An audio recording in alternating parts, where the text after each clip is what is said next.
We're very pleased tonight to have John and Vivienne Bristow of Deluxe Materials. They've been best part of 50 years supporting the hobby trade in the UK with their adhesive and ancillary products. They've got a great reputation, and I can see that John and Vivienne are as keen as ever about this business. You know, in the last probably five or 6 years, I've seen them rebrand and bring out a lot of new products to support the hobby, and it's very much a family business. John and Vivienne running this business for 50 years. So with that, we're going to hand over to John and Vivienne. We have got our first, we've got someone from Washington State Great. dialed in as well.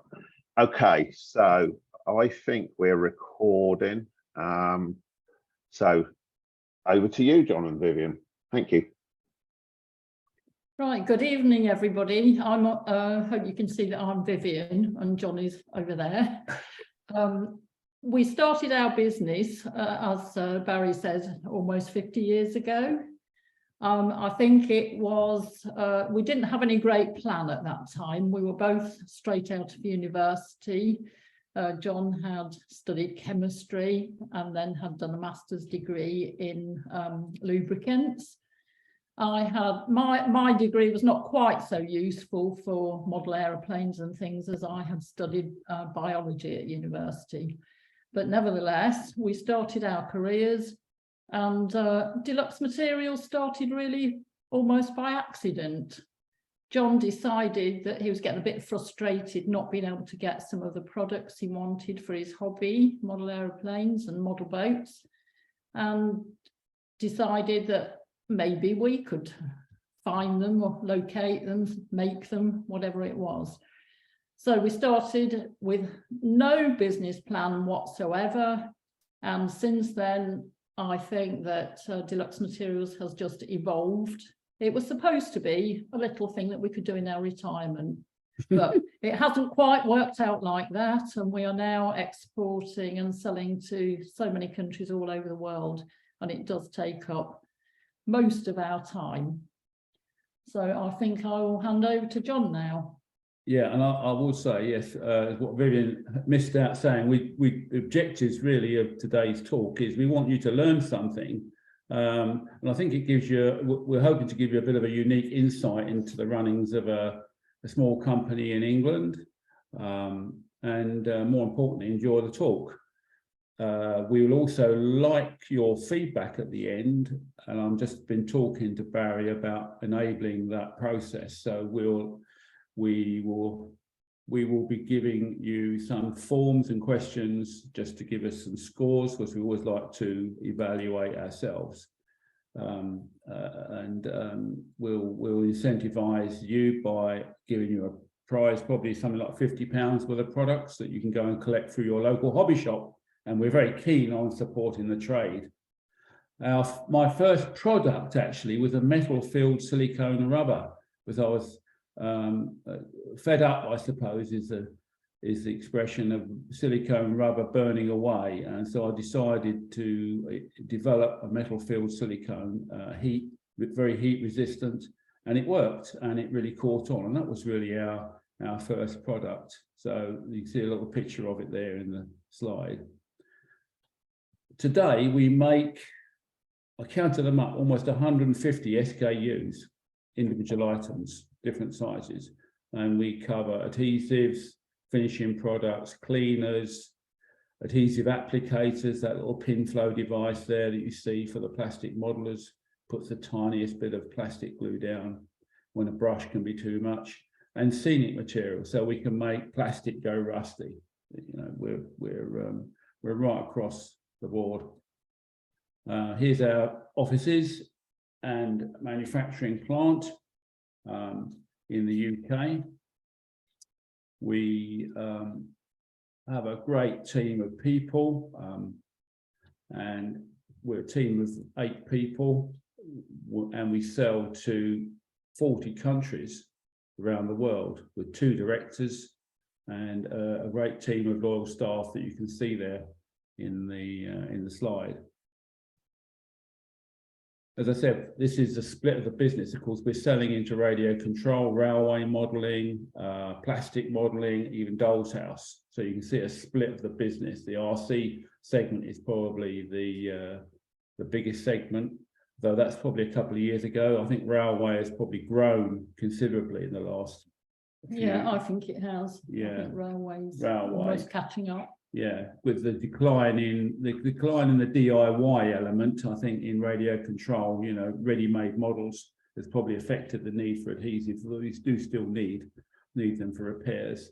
And that I'll put that advert there. This is our Chinese ad, mainland China ad that we've been running there through our Chinese distributor. So you can see we're truly international. I think we've even sold to Mongolia, actually. We have. I had to look on the World Atlas to find out where it was. Someone actually opened up a shop, I think, and fortunately DHL could deliver there, but we were a bit worried when they said the local temperature was -40. So whether the glue was going to freeze en route. Yeah. Anyway, I think one of the important things is what do we really value, and I think it's making good products that work, you know, and we want to enhance the enjoyment that people get from their hobby. You know, we don't just want to make more money than last year. It's really an infinite objective, really. I think we value safety from formulations, making products safer. Let's say something that David Boddington actually said to me, pulled me aside one day in the 1980s. And he said, John, you want to work on safer formulations. I think he was talking about dope and things like that. And so that's a very important thing. We spend a lot of time, obviously, doing that, making products, obviously legal, but more importantly, meet the lowest health standard, the highest health standards, and safety performance is part of that journey. Yeah, as far as we can. Sometimes it's difficult, but mostly we can avoid things which are flammable or toxic or smelly, whatever. Yeah, innovation and novel technology is important. We'll obviously move. Innovation is about moving one technology across to the hobby. We've got some examples of where we've done that in this talk. We like to be first to the market, you know, and solving technical challenges. Got some examples of those as well that have confronted us. Very important though, we want to support the trade, and you can see from those shots the excitement you can get from going into a model shop from the old days. On the left there, an American shop and an advert that was running in the AMA for a hobby shop from the 1950s. And most importantly, are the staff that work for that. We wouldn't have a business if we didn't have our staff. But what's our competitive advantage? Well, it's quite simple. We are modelers and chemists. Why can't you think EvoStick or someone like that, one of the big chemical companies, Bayer or Henkel, could come into this market and dominate this market? Well, actually, they're not modelers. They might be good chemists, produce chemicals, but we like to think we've got an advantage here because we can better understand the needs of modelers, and we can design and make the right products for them. And we can use innovation and our safer solutions to enable that. Really. And I think importantly, we actually talk to our modelers and find out, we take up suggestions that people give us and can work on what is really required in the modelling business. Yeah. But having the right products is one thing, but really you've got to, and it's Horizon Hobby actually that pointed this out to us. What they said you're good at is showing people what you need. Having it is one thing, you've got to communicate that. So things like a glue chart, I mean, this was 3 days work. This tells you along the bottom the various substrates that you'll want to bond, plastics, composites, foams, miscellaneous materials, and the other way, the same, wood, plastics, composites. And you can select which glue will bond. And there's a list of these coded here, really. So that's a guide. Here's a simpler way. This is the backdrop behind us. It's a nice work that you see this advertised in this month's RCM&E. What product do I need? This shows you. It's a composite model. It's got a petrol engine at the front. It's got a turbine in the middle, and it's got rubber at the end. Really, so some clever artist did this for us, and we just put the products around it. So it's a great way, easy way of doing that. And we've got the same for the other product, the other hobbies: boats, trains, and dolls' houses, glue guides. But let's come on to that's very much our differential advantage, the way we have safer, innovative products. But let's talk a little bit about the adhesives themselves. And I thought it might be interesting to think about how glue started, actually. It goes back to 4000 BC, and clay pots were found to have been repaired with a glue made from tree sap. The ancient Greeks evolved glues for their carpentry, going back, as you say, that sort of period of time, from egg white, blood, bones, you name it, cheese, vegetables. We don't use many of those things anymore. No, we don't. Blood and bones, but only. No, but you know, anyway, there's a whole range. The first patent for glue was registered in the UK in 1750.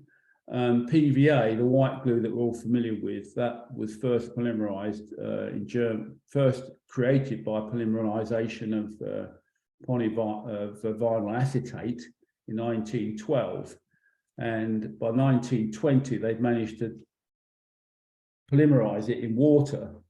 Soon after that, two-part adhesive became available for bonding. The need was for bonding things like plywood for that mosquito and that horse glider there that you see for troop landing.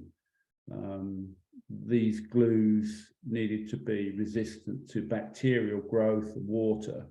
So those sorts of glues were developed in this country, actually. The Casco series, phenol formaldehyde resins polymerized with acid, and they're extremely good. But that was the beginning of two-part adhesives. Epoxy resins came after that, and in 1942, cyanoacrylates were discovered by accident, actually, trying to find a plastic for gun sights, ditched because it was useless, and then rediscovered by Eastman, who in 1951, and you can see their advert lifting 3,000-pound car.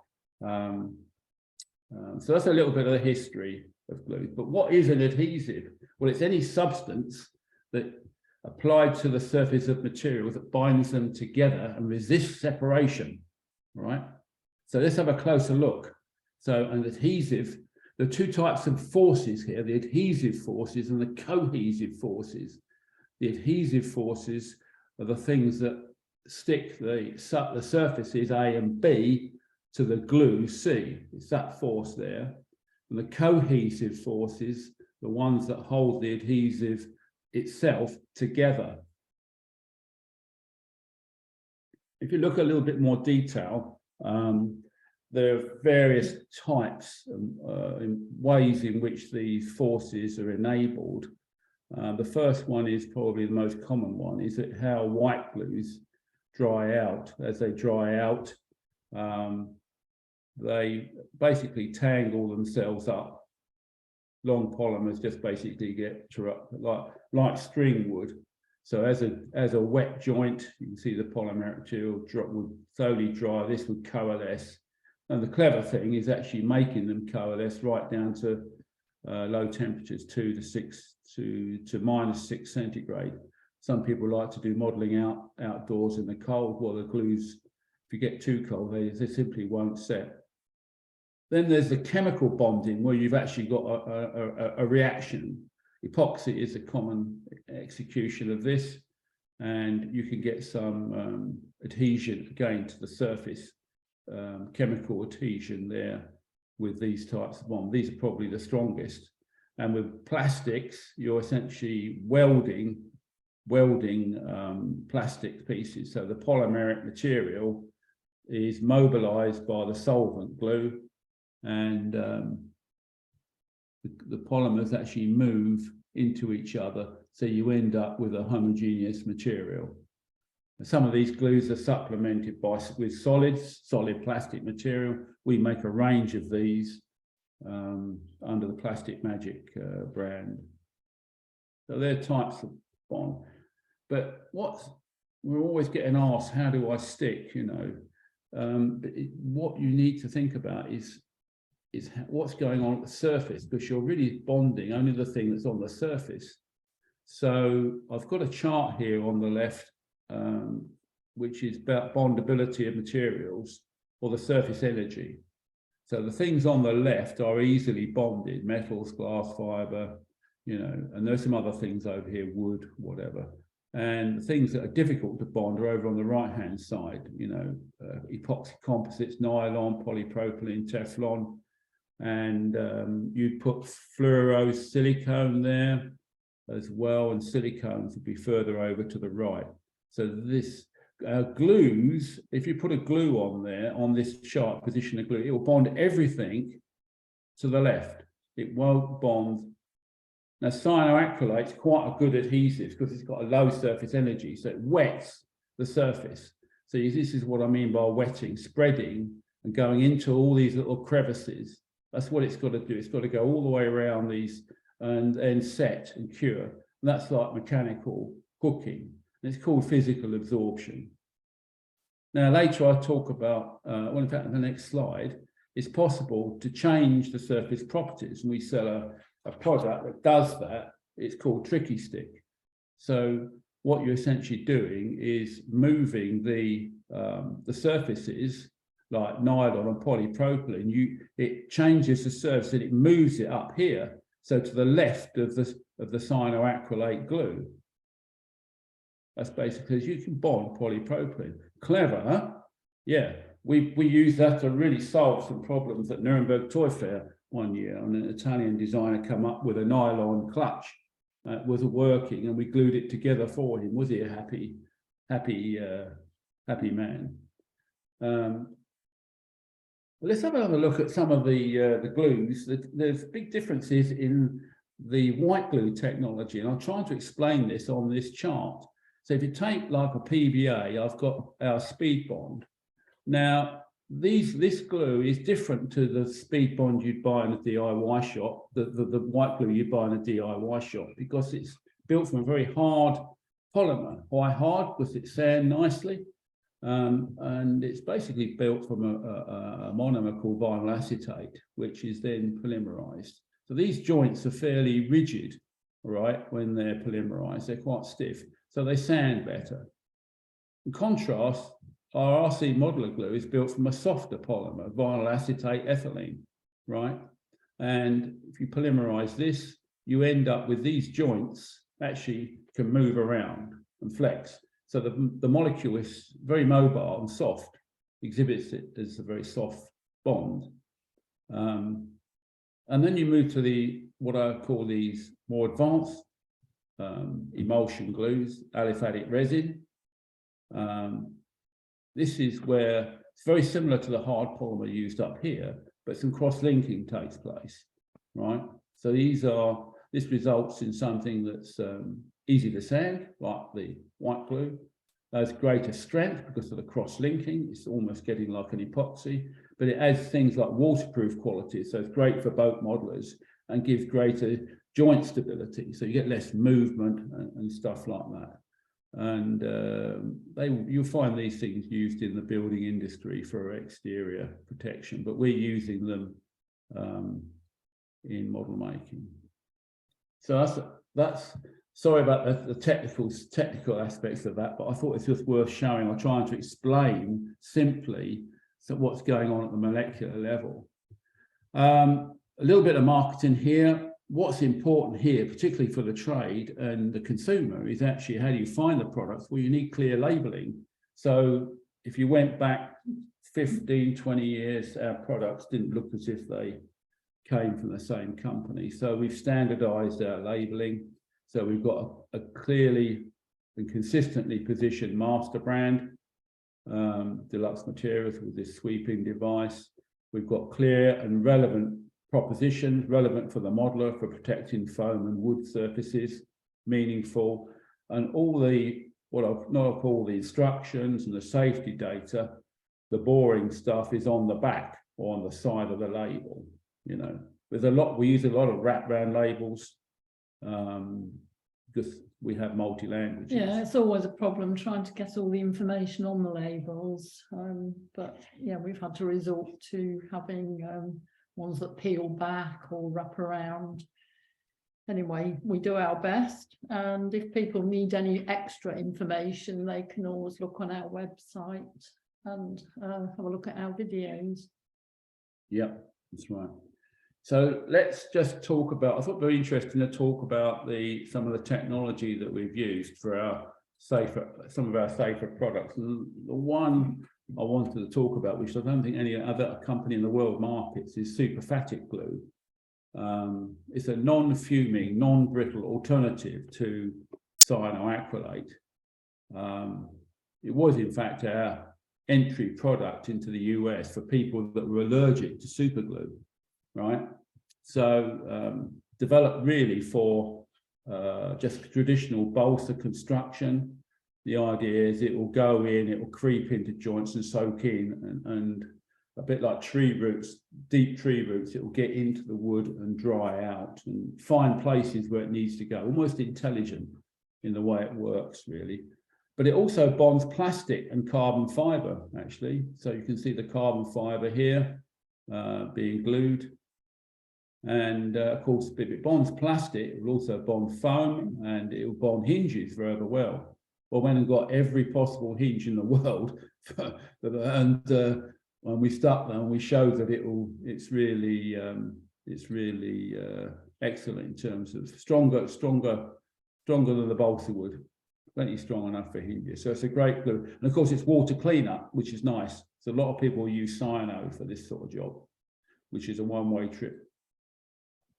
Another product which meets the safety standards, and I'll mention a nice chap called Andy Sefton, I think is on the call.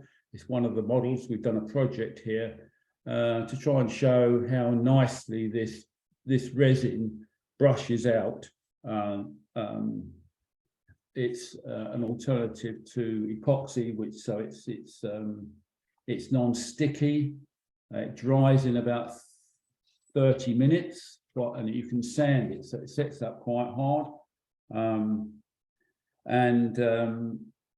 One little tip I would say is to put the finished item out into the sun, because that will trigger the reaction. This actually, like the aliphatic resin, is a cross-linking resin, so it's very fuel resistant, very solvent resistant. So a little bit of sunlight will set the reaction going. It's still going to cure, all right, but that would, if you can get it out into the daylight, that will just set it going. Remember, we took this to Toledo, or going back 10 years ago, and with a crowd of people round our table watching us use this for the first time, and they came back half an hour later and they saw us sand all the edges of the glass off. Anyway, thank you for a comment just to say thanks for Andy, who helped us put this model, which was a published piece in RCM&E. But this product is also ideal for foam, where it will actually soak into the foam, harden the foam, make it easier to clean, and toughen it up, make it a little bit more durable.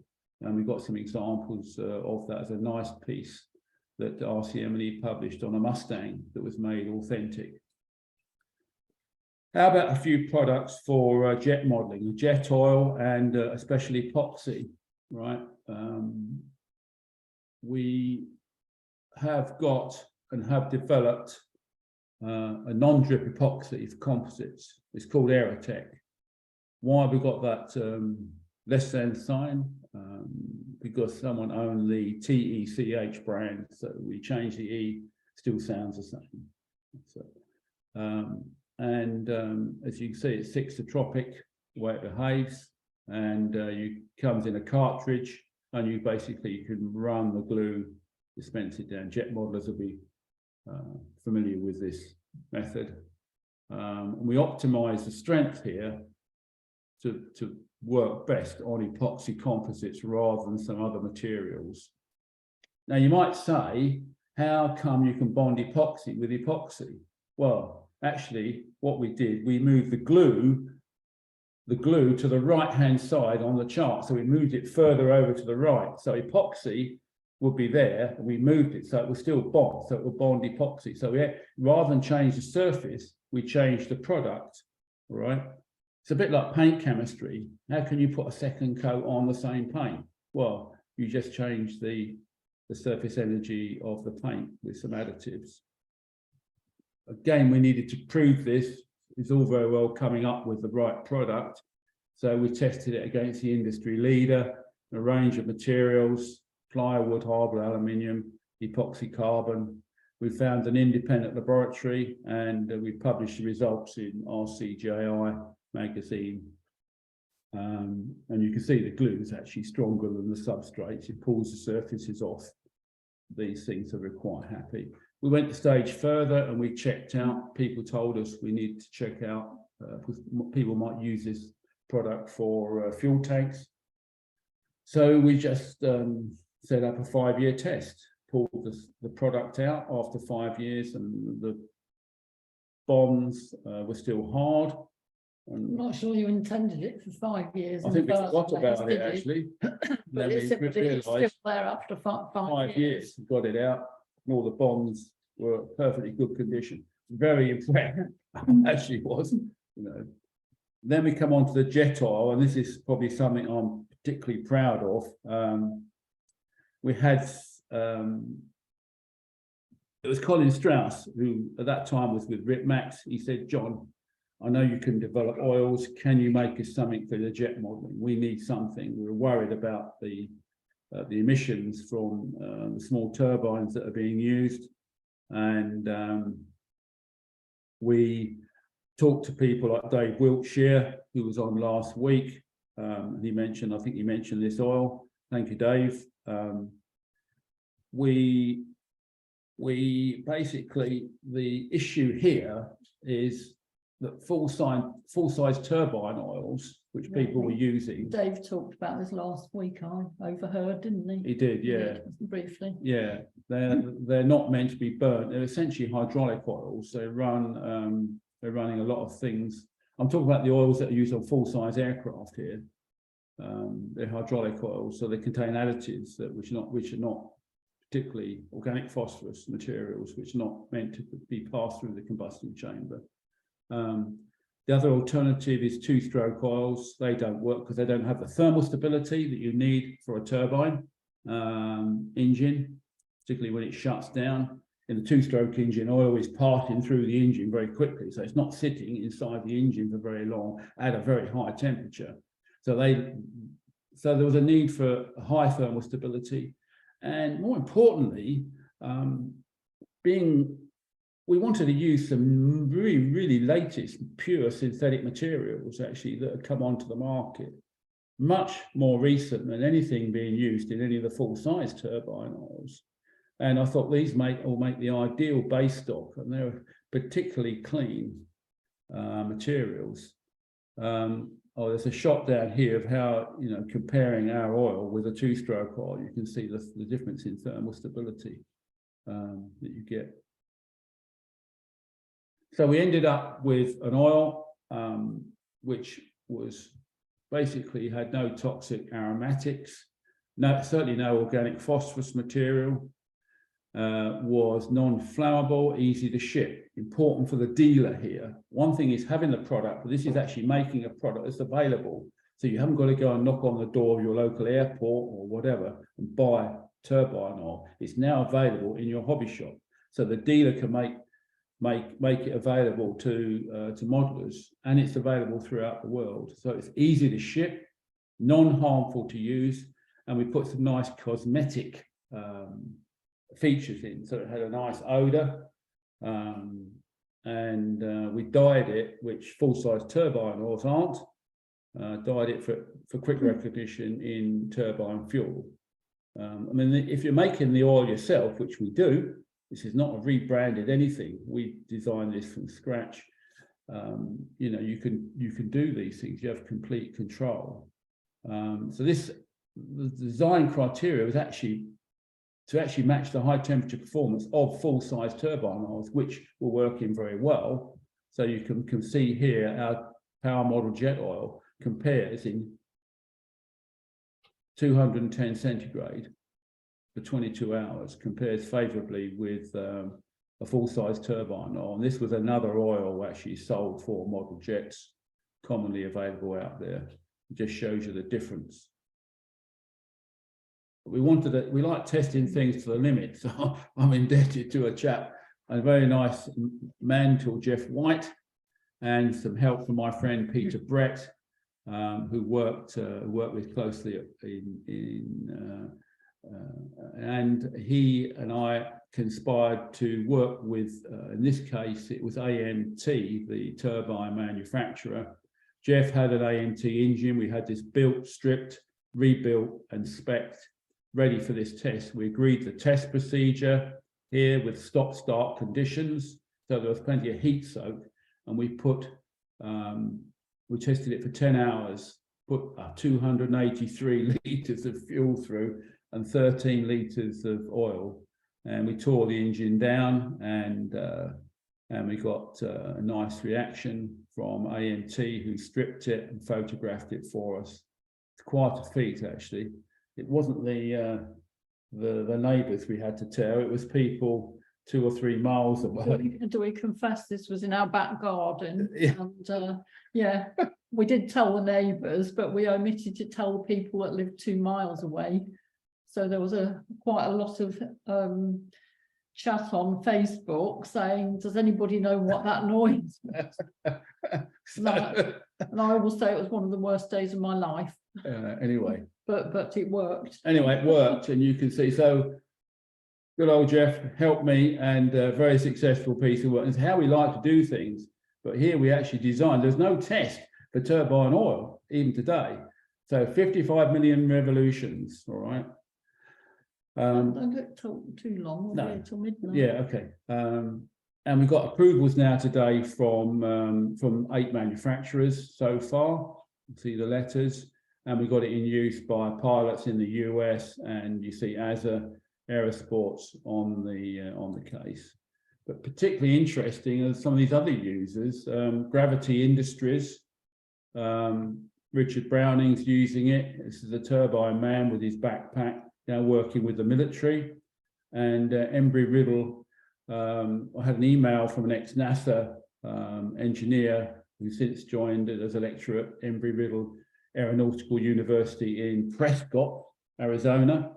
He said, we want to use your oil because we don't want to be poisoning the students. And we went out to see them. So they started using. How nice is that? Now, we also make an oil for petrol engines, 2-stroke oil with heat protection. This is the full synthetic for petrol and diesel, not for alcohol or methanol fuel. In summary, it's probably got the lubricating qualities of castor oil, but without the deposits. And it's approved by Desert Aircraft and a number of petrol engine manufacturers. And you can see here, this is a test we did to measure the anti-seizure performance of the oil. What you do is you actually put the gasoline 2-stroke engine into a seizure mode where the cooling is removed and the temperature of the engine measured on the spark plug gasket increases. And what you do, you measure the engine torque at any particular point. So you can see our oil exhibited much higher torque. In other words, the film strength of the oil was much higher than what was actually a very high performance motorcycle oil that's used as a reference oil in this test. This is some of the industry tests.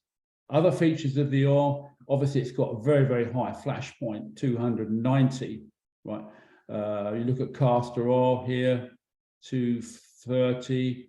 the sorts of oils that are used in glow fuel, again, below around 230, 220. These oils, and really a lot of people have said to me, these glow oils made for glow fuel don't really have the properties because the combustion temperatures in gasoline engines are much higher. Anyway, there you go. Now we make this, we spec this, here's all the quality control for it. This is not a rebranded motorcycle oil by any means. So we control everything about it. Let's have a look at, we thought it might be interesting to look at some of the things we've done in some of the other hobbies, like plastics and railway. We've got, because airbrushes are used a lot in plastic modeling, so we've got an amazing product called Aqua Magic. This probably isn't in a normal RC shop, but it's, you put a hard brush into this product, right, with solid paint or airbrush parts, and it will dissolve it up, right, within a few minutes, right? It's great for cleaning paint and airbrushes. And you just wash it away with water. It's absolutely quite amazing, really. And you leave it in a jam jar, like you might do with cellulose, solvent, or acetone. Come back in a month's time, that's gone, it's evaporated. This is still there. It's amazing. We've got liquid gravity, a mobile, non-toxic replacement for lead. We didn't really want to sell lead. This will put small amounts of weight down. There's a nice shot there from Andy Sefton. Has put it into one of his small rubber models. It means you can put pinpoint weighting system. It's not lead. It's not quite as close to lead, but it's not far off. Actually, adding weight where you want to. We've also developed some low emission technology for plastics, and we developed 2 plastic glues, which we've had to develop their own bottle, which has got a narrow neck. You can see here, this is our bottle. We tooled this, and we had the first probably non-flammable, no odor, or very, very low odor plastic glue. So we get letters from prisons and places like that. They want a glue for their inmates who want to build plastic kits. So this is the sort of thing that's got, but also it became very popular in China, where people are working indoors, right? Perhaps with their family, babies are there, or pregnant ladies. Very concerned about air quality in a closed environment. But one of the nice things about it is actually it stays longer on the brush. And you can see in this little video. So if you leave a bottle of Plastic Magic compared to a competitor, come back, the competitor's evaporated. And it has a nice thing about staying longer on the brush. There's a little demonstration there. It's it bonds more plastics than our competitors. And we've developed also a water-based putty that doesn't shrink, perfect plastic putty, which actually is our highest selling, but best selling product. Again, down to no vapors, water-based, nice and clean, easy to use, just wet your finger and smooth it. And for railway modeling, we've got a very, very fast card glue. It's a water-based glue, so you can build 9 cardboard models in the time it will take to build one with PVA glue. We've developed a product called Track Magic for enhancing the conductivity and reliability of railway track, which is a nightmare. And there's a little video here just showing how it works. Basically, it reduces the maintenance on tracks, and it attacks deposits on the rail, mobilizes it and dissolves it away like conventional track cleaners. So you can see some. Now let's talk about innovation. We're quite proud of a new glue we developed for the plastics industry, precision plastic glue. A lot of glues actually suffer from broken needles in transport. So we decided we put the needle, we bed it, take it off, put it under the label inside the pack. So we've developed this product, and that's been launched this year. And we've also taken a very simple one, RC modeler glue innovation. Let's develop an upside down pack or put it into a tube, very thick glue. So by turning it upside down, the glue is always ready at the spout. Simple, why not do it? We're probably the people, rather than put it into a bottle, you know.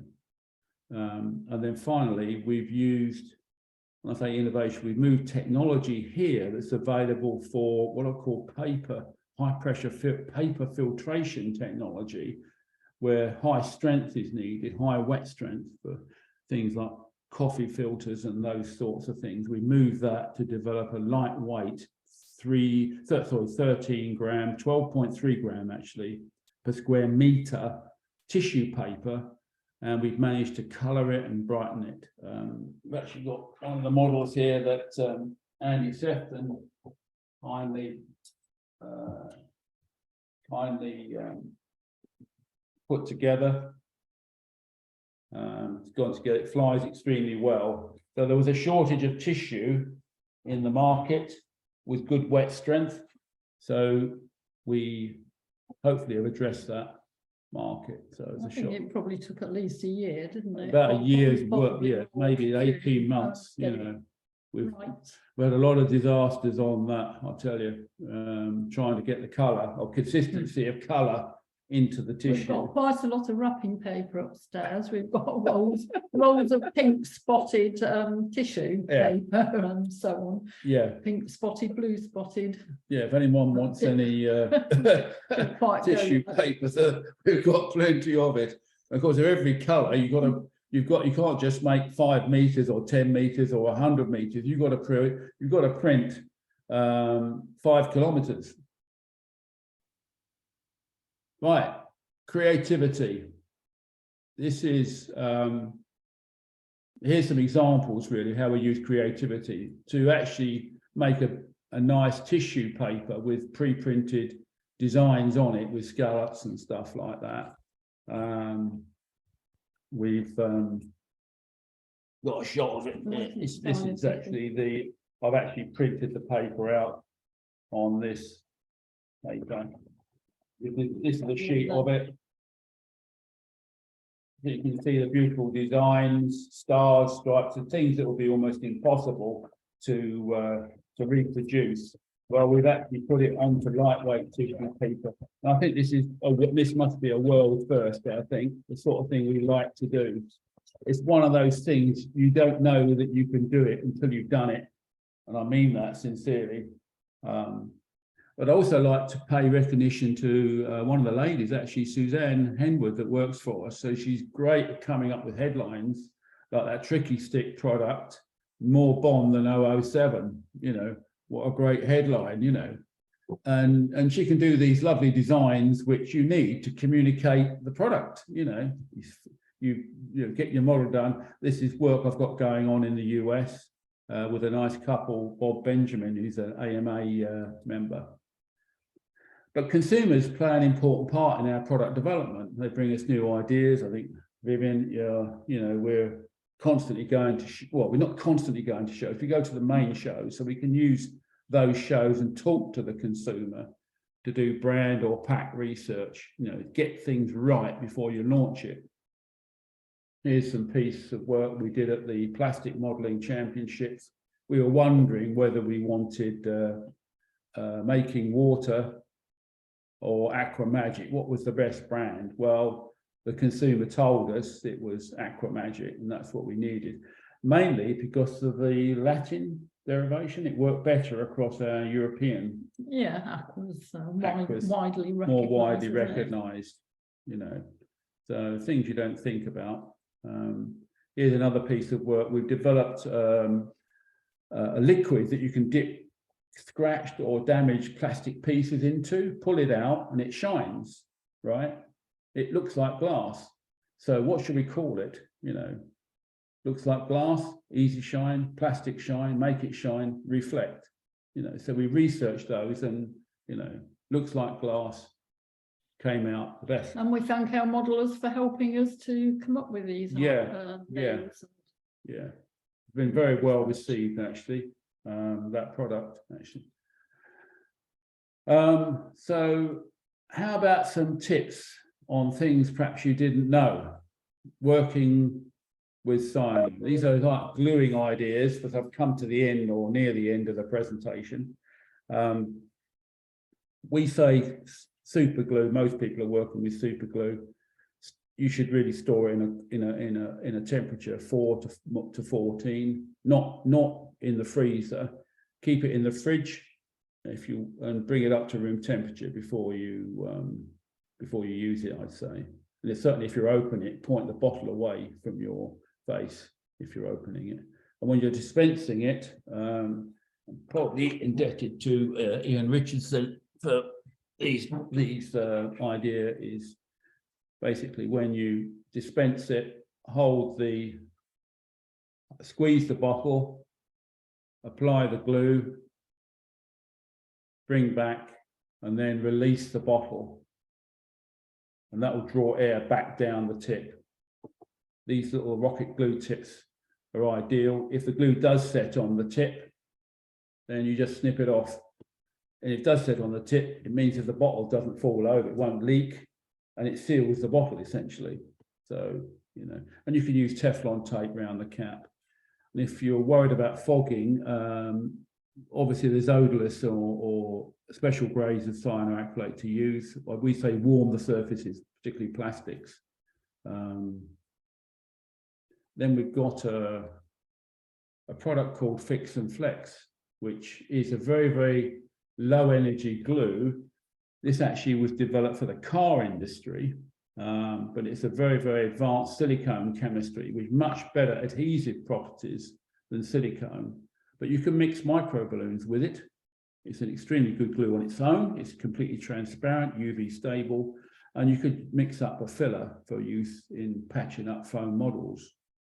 You can stick servos in and release them if you need to afterwards with petroleum spirit, lighter fluid. That will break the bond down, particularly if you're trying to bond servos into foam, if you're worried about securing joints or you want some gap filling. And you can also tack servos, little miniature circuit boards down. My thanks to Andy Sefton for that idea and that photograph actually. And we've recently reformulated our foam to foam glue. We've got an improved formula. It's mentioned on the box, new formula, and we've made it so that it does dry non-sticky and doesn't discolor. So it's easy to clean with petroleum spirit. Again, ideas for this in the middle there. You can repair those cracked areas there. Smear some of that in and let it dry. It's quite flexible in use. And we've got a product called Tacky Wax, which is great. We sell this for the doll's house people who like to put down all their little furniture and cups and saucers, but it's a great product for picking up little tiny screws. You just need the tiniest amount. And then you can actually just put it straight into your remote spots. Another idea really is, I'll just come back to the foam to foam. It just shows you how it doesn't dry. This is how it dries compared to competitor product there, which dries sticky. We didn't like that at all, really. And anyone with crystallized epoxy resin, one of the things that's happened in the industry in the last 10 years is they've cleaned up epoxy resins to make them safer to use. But of course, they are purer, so they'll crystallize more. So if you have got crystallized epoxy resin, just stick it in hot water. That will render it perfectly usable. We've had samples that we did that 3 years later, they're still perfectly okay. And we've got two other glues which are worth a mention. Superacrylic, which is for fast building with composites. It will bond plastics, moldings and things like that, which epoxy won't or cyano won't very well. it's a bit like a 2-pack epoxy, but it bonds a lot more, and it's a lot stronger than epoxy on a wide range of materials. So, and you can laminate with it as well, as we're showing over here. And then we've got another product, which actually Ron Irvin, actually going back a long while, this was actually a product called Fusion. This actually makes very hard material that is actually machinable. So it's not only is it an adhesive, it will actually replace lost material.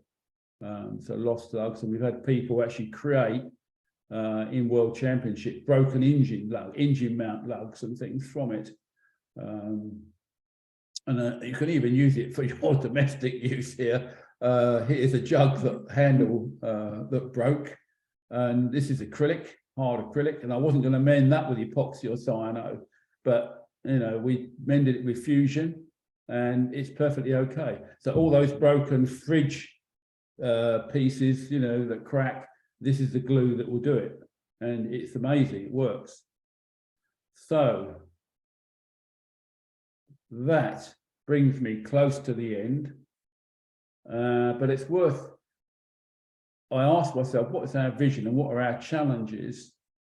Well, I would say we want products that work the best.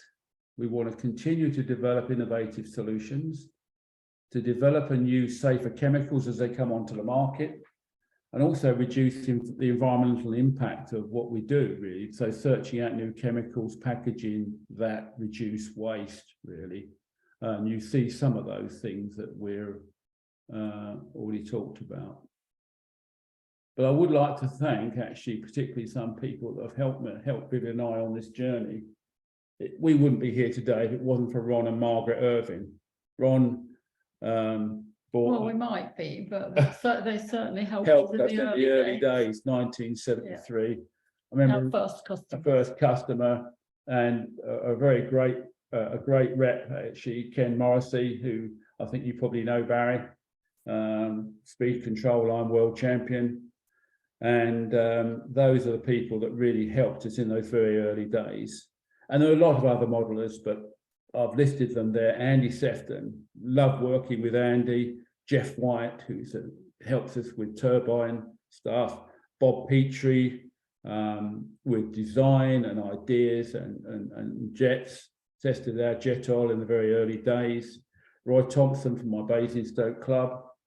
And Chris Jackson in America, who was very, very keen on my jet oil and was encouraged us and has helped us network that particularly well in the US with jet experts. And not last and not least, my designer, Suzanne Henwood, because it's all very well me being able to put chemicals, but actually to create something that's attractive, appealing, and communicated well. None of this would have been possible without Suzanne. You see some of her work on screen today, so a big thank you to those, really. And all the other people we've forgotten. And all the other people we've forgotten. You know, I'm sure there are some. What's our vision for the future? What do we want to be? Well, we simply want to be, I think, one of the most respected companies in modelling, and to have products that are highly regarded and discussed by modelers wherever they gather. In other words, to win the hearts and minds of modelers worldwide. In short, be the strength inside your model. All right. So with that ado, we say Happy Christmas to everyone, and thank you from Vivienne and I. We'll get ready to answer all the questions. Get ready to answer all the questions. Thank you for your time. Okay, John and Vivienne, that was great. Really interesting. Lot of info there that I certainly was interested in. We've got a fair number of questions come in, probably about 10 questions. Some of them have kind of been answered, but I'll read them out, and if both of you could pick up on them and let's see where we go. So we had from David Brown. Does your tissue work with traditional dope, particularly for colouring and strengthening sheet bolster surfaces? So, John, could you tell us about that? Conventional dope, the coloured tissue, we're saying no, but we are working on working to develop a technique to seal the colour. Yeah, it's Right. because of the Obviously, colour, isn't it's it? good for the colour. The colour is not fast, but we believe it's worth trying a solution of easy dope with to treat the tissue first, and then you can use conventional dope. But I would say experiment first. But we'll have some better advice on that in the future. All right. So obviously, the natural colour can be used with conventional dope. All right, and easy dope's a great product for sealing balsa and stuff. You know. Okay, that's good. So from Stuart Bryant, he wanted to know about a competitor product and what your replacement would be. It's called Weld Bond. He says Weld Bond has some useful properties. It's good water soluble glue with fuel proofing properties, but it's difficult to get in the UK. Do you produce a similar product? Are you familiar with Weld Bond, John? I don't know that name personally. I think I know it well. Is it? I'm not sure whether it's a 2-pack system or it's a single pack system. No, I think it might be a single pack because he said it was a good water soluble glue. Oh right, yes. I think Ripmax actually marketed this against RC modeler glue in the 80s. I think they brought it in. No, it's an emulsion. I would recommend actually if that probably try our Speed Bond or RC modeler glue. It'd be one of the two. But okay. I'll take that one offline. Yeah, we'll collect these questions up and we'll do something. We'll get something up on or probably tagged onto the YouTube when Andy gets it up. Okay, again, another question from Stuart. What glue do you recommend for repairing foam models? So I guess this is the EPP. I think you did cover this in there, but nevertheless, if you could just go over that again, please, John. Yeah, so for foam models, obviously it depends on the joint. I think foam to foam will do a very, very good job. It's flexible, it's nice clean up, so you just simply spread it on the surfaces. As long as you've got nice tight surfaces, it will do a very, very good job. If you've got tricky repairs or where you've got some material or you've lost pieces of foam or there's, and you want some gap filling, then I'd say fix and flex, right? Fix and flex. And that's one plastic undercarriage into foam. It will gap fill, which foam to foam won't do. So fix and flex and foam to foam, they're really, really good. The fix and flex is slightly more tricky to use. Because the cleanup is a little bit more tricky. So yeah, so foam to foam, the new improved formula. You spread it on, leave it for about a minute, bring the two surfaces together, bang, done. And fix and flex, right? It's a single part glue, and cures with moisture, 2 to 3 millimeters an hour, and will gap fill, right? Both well worth a look. Okay, so now we go on to a couple of questions from Nick Zotov. How fuel resistant is Easy Coat, say with 10% nitro? So fuel resistant. Yeah, I would say we haven't actually tested that with 10% nitro. We've tested it with up to 30% nitro, and it's perfectly okay with those sorts of levels of nitromethane. But you don't go splashing nitromethane all over it. But yeah, these are very, very fuel resistant materials. Actually, been quite impressed with what I've seen of them. The similar technology is used in Easy Dope, and we soaked some tissue covered Easy Doped balsa, and there's a piece of work we did there on our website. If you look up Easy Dope, you can see the tests that we did there. All right. Okay, that's good. Another question from Nick. Will Brush Magic work with cellulose gummed airbrushes? So will it? Yes. Yeah. Yes. Okay. The only thing it won't work with very well is actually 2-pack paints, epoxy, 2-pack polyurethane. Yep. Okay, that's good. Another question from Stuart. Is Track Magic suitable for use as a contact cleaner for electronic components such as relays and switches? No, I wouldn't say so. There's better products around than that. Saying that, it's probably a good idea, actually. Let me think about that. Yeah, it could well be, actually, because the slot car people are using it. I was going to say that I'm definitely going to try some of that on my slot car tracks in the winter. Yes. Definitely going to give that a go. Okay, we've got a good question here from Gary Barlow. Can you use your two-stroke oil in a fuel like Aspen? Do you know what Aspen is, John? Aspen fuel, isn't it? Yeah. I think it's a synthetic petrol. Yeah. They stripped out all the aromatics, I think, from the fuel. But yes. Well, yeah. Okay. Good. That's good. That oil, by the way, is very soluble down to about -40. You can use that oil. It's highly soluble in gasoline, whereas castor-based oils or anything like that, mineral oils, would separate out. But whereas that synthetic oil is highly soluble, right? Sorry, I've interrupted you, Barry. Okay. Yeah, that's no problem. No problem at all. Okay, Stephen Everett. Is there a solvent for epoxy, for example, if you mistakenly get it on canopies? So I guess he's talking about bonding down canopies and, overspill of epoxy. So it's a more general chemistry question, that is, John, I think.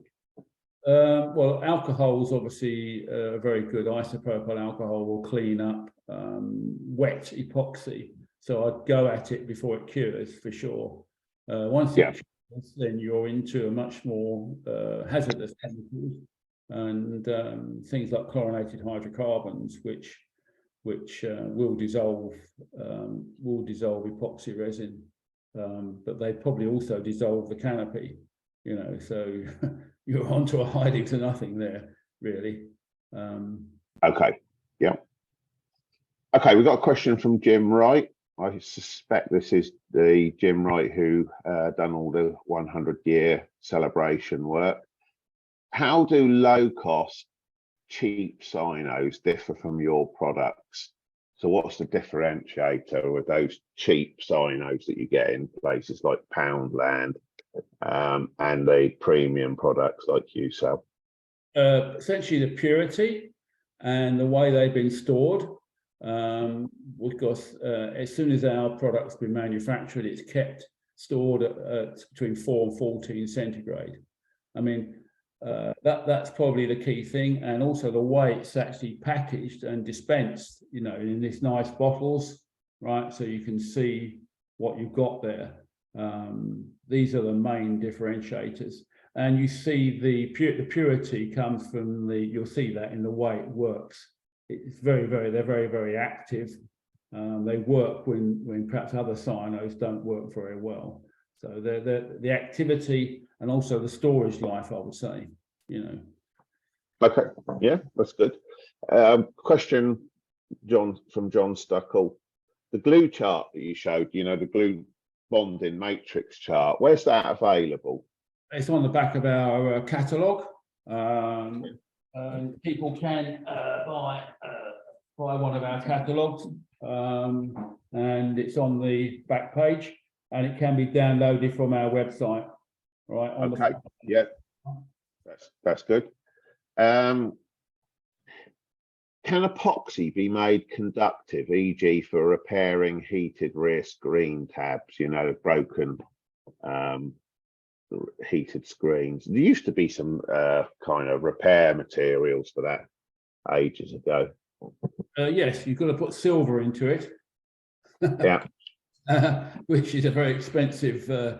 Yeah. You probably lose more silver than yeah. I do want to make it's one of the challenges I've got. I do want to make a conducting glue, because I think people that can't solder, it'd be nice to do that. So yeah, conducting glue is one of those things on my never-ending list of tasks. Yeah, to do. Yeah. That's good. Okay. this is a good question. It's a bonding question, but a very specific bonding question from Andy Hammond. What's the best glue for bonding carbon rod? So that's the carbon push rod, pultruded carbon push rods, to a metal thread end rod for making up the push rods in RC aircraft. So that would normally, those thread ends, they'd either be pushing a steel piece into the carbon tube or a kind of a bullet connector over the carbon rod. So metal bonding to carbon, really, that's the question, John. Yeah, I think I would use Aerotech Epoxy. Yeah. Use the small little twin syringe and abrade the carbon and make sure that the steel is clean. So yeah, that's what I do. Okay. This is a good one from Mark Fricker. He was very observant. The oil you have produced for petrol engines is labelled as suitable for two-stroke engines, but I note that it is recommended by Saeto. Is it therefore okay for use on petrol four-stroke engines? Yes, where they're lubricated by two-stroke mixture, which is in the case of Saeto. Yeah. I haven't come across anyone that's had an engine seizure, really. I mean, No. they're really amazing the way the oil works. But yeah, okay. Yeah. Yeah. On that point, I did notice in that approvals page that you had a letter from OS. I would have been very proud of that letter from OS. Here we are. Yes, I think you should be. I thank my friends Rick Max, Nick Moss there, who helped me negotiate that. But yeah, I mean they were having all sorts of problems. Well, I shouldn't say we solved some of their problems with helicopter engines. I think that was the issue. High temperature. It had the high. It delivers the high temperature performance that was taken the American market by surprise, actually. We were at Toledo, I think, one year, and I went round to see the one of the Chinese DLE or DLA thing to remember, and the American said, "Oh no, we don't like synthetic oil." And of course, what he had tested was synthetic oil for glow fuel, right? And obviously it didn't work because these were non-detergent oils with very low flash points, and petrol engines run much hotter. The exhaust temperatures are 700-800 in a petrol engine, whereas they're much lower with a glow alcohol fuel, because the latent heat is glow engines run much cooler because of the fuel. So anyway, sent them the oil. We had it sent straight to the Chinese factory, and the next year the American came up to me and said, "John, I congratulate you on your oil. It's the only oil which doesn't cause ring sticking," and they were, okay. We're getting to the end of the questions now.